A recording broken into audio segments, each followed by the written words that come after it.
have a discussion of, is there anything else from the case review subcommittee before we discuss appeal CPC 25115? Okay, let's go with that. We received at the case review committee, we reviewed the appeal that was submitted by Mr. Arison for the case number that Beth just referenced. This case included, let me give a summary of it. Mr. Arison was at a courthouse in a courtroom, and an officer, a leader in the police department, was viewed as being in uniform at this court event. Mr. Arison was complaining, or his complaint included that he was in uniform and should not have been, and that he was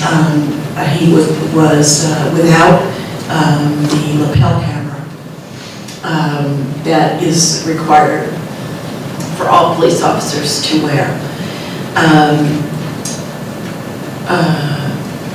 Diane did the investigation and came to the conclusion that the case, what was happening in the court, was the equivalent of a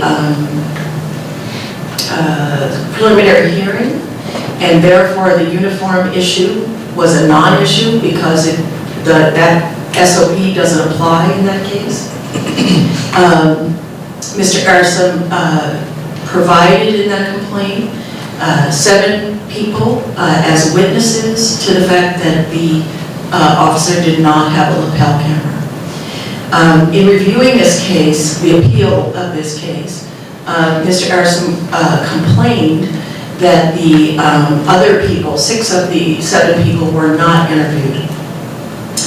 And we have decided to grant the appeal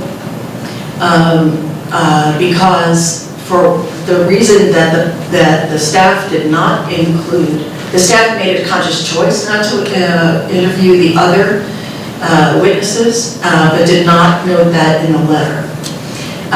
Therefore, because we want our investigations to be as complete as possible, we are going to grant the appeal.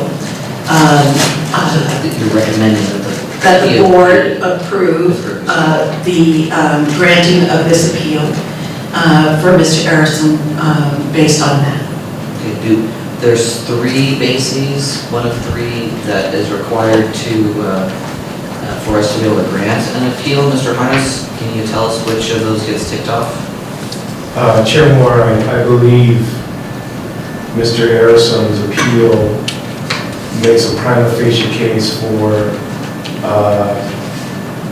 a lack for the investigation being arbitrary and capricious. Okay. So, Ms. Bynum, I understand it's your motion that the board...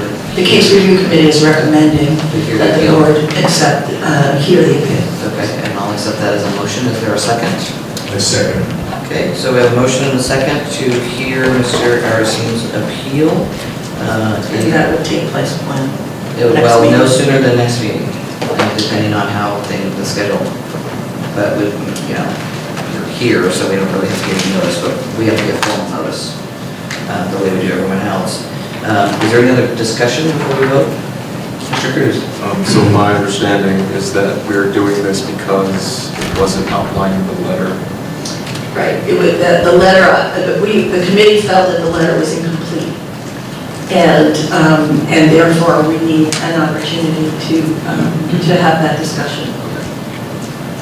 There was a rationale for not doing what wasn't done in the letter, but that rationale wasn't included in the letter. So for future, if this ever happens again, then we would outline that in the letter. We wouldn't have to do this again. Is that good? So the only process that's available to Mr. Arison is to appeal our decision. Okay. And so we have to accept that or not. That's the choice we have. Mr. Harness?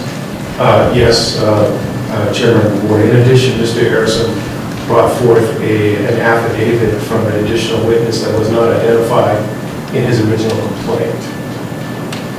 So that also is included within his appeal. And with the committee, I should just say, had a concern about how long do you allow a complaint to be added to? I mean, you know, what if we decide that, you know, we're gonna do that every week and it's 20 people that were in the courtroom? You know, there's a point of craziness about that. So we felt concerned about that, but despite that concern, we felt like we should hear the appeal because the letter was included. If there's no other discussion, I would take a vote on that. All those in favor of hearing the appeal, say yes. Yes. Yes. Any opposed? Okay, so we will schedule that no sooner than the next coming meeting. And depending on what else is on our schedule, it could be the one after that, but you will receive notice. Anything else from the case reviews? Can I ask a question? I just want to know. You got like 30 seconds. No, just very simple, very simple. Will I be granted full access to the investigative files so I can prepare for my appeal? You will be able to see or have the public record portion of the file. So there's a portion of those files that are sealed personnel records that you do not have. Sure, I understand. Okay, thank you very much.